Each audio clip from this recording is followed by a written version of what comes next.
શિયાળામાં રોજ માત્ર એક જ લાડુ જરાય કડવો ના લાગે અને આખા વર્ષની તાકાત આપી દે, કમરના દુખાવા સામે રક્ષણ કરે તેવા આજે મેથીના લાડુ એકદમ સહેલી રીતે બનાવવા.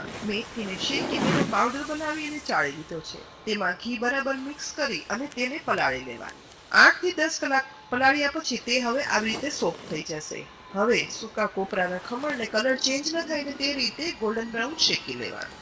એક મોટા વાસણમાં કાઢી લઈશું. એ જ રીતે પસંદગી પ્રમાણે ડ્રાયફ્રૂટના ટુકડા અને ખસખસ ઉમેરી બધું શેકી લેવાનું છે. કઢાઈમાં થોડું એવું ઘી ગરમ કરી તેમાં બાવળીયો ગુંદ ઉમેરી અને એકદમ સરસ ફૂલી જાય તેવો તળી લેવાનો. એ જ રીતે અડદનો કરકરો લોટ લઈ જોઈએ એ પ્રમાણે ઘી ઉમેરતા જઈ ગોલ્ડન બ્રાઉન શેકી લેવાનો.